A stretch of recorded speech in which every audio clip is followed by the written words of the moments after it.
Whenever you wake up, that's the morning for you. That's the free time for you. What do you have to do? You have to practice. You have to start practicing. If you do so, you will progress. You will understand how you need to communicate in English. Okay? Overnight, nothing comes to you. So don't wait for the right time. The right time is with you, and you need to practice. You need to communicate with people. I know you are with your friend. So what are you waiting for? Don't wait. It's the right time for you to speak in English. And as usual, I'm going to make you practice. Okay? So the first topic would be the fact is that. The fact is that का मतलब होता है सच तो यह है कि. Okay, सच तो यह है कि. कई बार हमें इस तरह से कहना पड़ता है, जैसे सच तो यह है कि तुम झूठ बोल रहे हो, सच तो यह है कि मैं वहाँ गया था. उस जगह पे द फैक्ट इज दैट को आप यूज़ करेंगे एंड देन सेंटेंस को आप कह सकते हैं. ओके, जैसे सच तो यह है कि आपका भाई चोर नहीं निकला बल्कि श्याम ही चोर था. The fact is that your brother did not turn out to be a thief, rather Shyam was the thief. सच तो यह है कि तुम इसे खुद ही करना चाहते हो और आप किसी को बताना नहीं चाहते. ऐसा कभी नहीं हुआ था. The fact is that you want to do it yourself and you don't want to tell anybody. That never happen. The next topic would be if this goes on. If this goes on मतलब अगर यही चलता रहा या फिर ऐसा ही जारी रहा, उस जगह पे if this goes on को आप यूज़ करेंगे. ओके, एंड देन सेंटेंस को रखेंगे. जैसे अगर यह चलता रहा तो हमारे पास पैसे ख़त्म हो जाएंगे. If this goes on we will run out of money. अगर यह शोर चलता रहा तो मैं सो नहीं पाऊँगा. If this noise goes on I won't be able to sleep. अगर ऐसा ही चलता रहा तो तुम्हें नौकरी छोड़नी पड़ सकती है. If this goes on you might have to resign from your job. अगर यह चलता रहा या फिर यही चलता रहा तो मैं अपना काम पूरा नहीं कर पाऊँगा. If this goes on I won't be able to finish my work. Next one is resort to. Resort to सहारा ले लेना. ओके, अगर कोई इंसान किसी चीज़ या फिर कोई भी ऐसा व्यक्ति या कोई चीज़ का सहारा ले लेता है, उस जगह पे रिजॉर्ट टू को यूज़ किया जाता है. टू के बाद अगर कोई जीरंड आप दिखाना चाहते हैं, अगर कोई वर्ब, तो उसमें आप आईएनजी फॉर्म में लिखेंगे, उसे हम जीरंड कहते हैं. ओके, ज़रूरत पड़ने पर तुम मेरा सहारा ले सकते हो, मैं आपको ज़रूर मदद कर दूंगा. If needed you can resort to me, I will definitely help you, या फिर श्योरली हेल्प यू. यहाँ पे श्योरली यूज़ करेंगे आप. बिजनेस में लॉस होने के कारण मुझे लोन का सहारा लेना पड़ा. हर चीज़ सही चल रहा था लेकिन अचानक से सब बिखर गया. Due to loss in business I had to resort to loan. Everything was going well but suddenly everything fell apart. मैं इतना बीमार हो गया था कि मुझे ड्रग्स का सहारा लेना पड़ा. मैंने कभी नहीं सोचा था कि मुझे यह सब भी करना पड़ सकता है.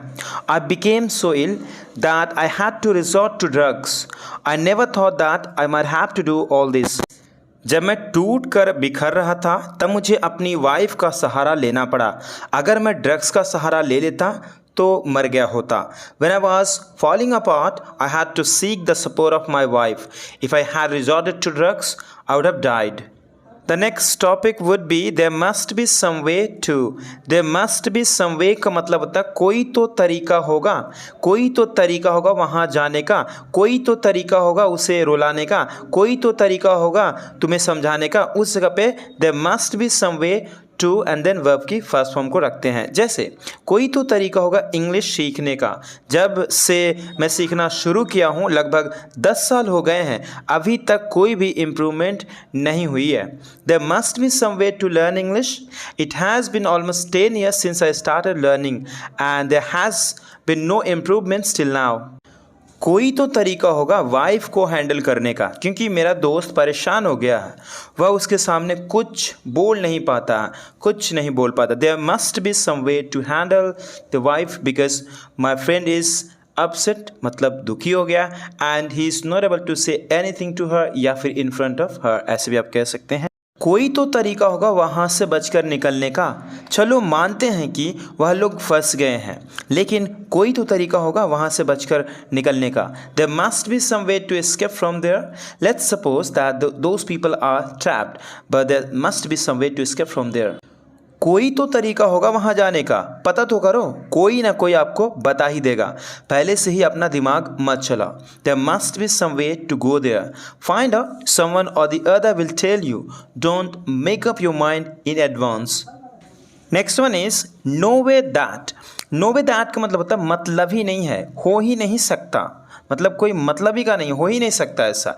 No way that and then sentence को कहते हैं। जैसे हो ही नहीं सकता मतलब का ही नहीं है कि अगले साल तक मेरे पास जॉब ना हो, किसी भी तरह करके मैं ले ही लूँगा। No way that I will not have a job by the next year, I will take that at any cost. सवाल ही पैदा नहीं होता, मतलब का ही नहीं है कि वो तेरा पैसा रिटर्न ना करे। No way that he doesn't return your money, मतलब ही नहीं है कि आज रात वो पार्टी में ना आए, ध्यान रखना वह जरूर आएगा। No way that he doesn't come to the party tonight, make sure that he will definitely come. For this reason, for this reason का मतलब होता है इसी कारण या फिर इसी वजह से कह सकते हैं। फॉर दिस रीज़न, यही कारण से, यही वजह से मैं आपको कुछ नहीं बताता हूँ। क्या होता है जब मैं एक बार बता देता हूँ फिर वही बात रिपीट करना शुरू कर देते हो। For this reason I don't tell you anything, what happens is that once I tell you, you start repeating the same thing again and again. यही कारण से वह नहीं आया करता था, वह आना चाहता था, वह भी जानता था, लेकिन वह यहाँ नहीं आया। For this reason he did not come, he wanted to come, he also knew it but he didn't come here. अगर आप चाहो तो यहाँ पे यूज टू को यूज़ कर सकते हो, अगर आप नहीं भी करेंगे तो कोई दिक्कत नहीं। Next one is you have started and then verb की फोर्थ फॉर्म। लगे हो तुम, भाव खाने लगे हो तुम। You have started acting so pricey, बहुत झूठ बोलने लगे हो तुम। You have started lying a lot, simply भी कह सकते हैं तुम बहुत झूठ बोलने लगे हो, ऐसे भी आप कह सकते हैं। ओके, बहुत इतराने लगे हो तुम। You have started flaunting a lot, बहुत घूमने लगे हो तुम। You have started travelling. Next one is whatsoever. Whatsoever का मतलब होता है जरा सा भी नहीं, मतलब नेगेटिव सेंटेंस आप बोलते हैं उसमें आप इसे यूज़ कर सकते हैं, चाहे लास्ट में यूज़ करें या फिर कोई बीच में भी आप यूज़ कर सकते हैं। जैसे इस परीक्षा में कोई भी नकल नहीं चलेगी, no cheating whatsoever will be tolerated in this exam. मुझे कुछ भी नहीं मिला, I didn't find anything whatsoever, वह कभी मेरी बात नहीं सुनता, he doesn't listen to me whatsoever. यहाँ बारिश नहीं होती, it doesn't rain here whatsoever. Thank you guys, thank you so much for watching this video. मिलते हैं अगले वीडियो में, तब तक के लिए अपना ख्याल रखिए। और हाँ, अगर आप चाहते हैं इस ई बुक को तो लिंक डिस्क्रिप्शन में है, जाकर के आप चेकआउट कर सकते हैं।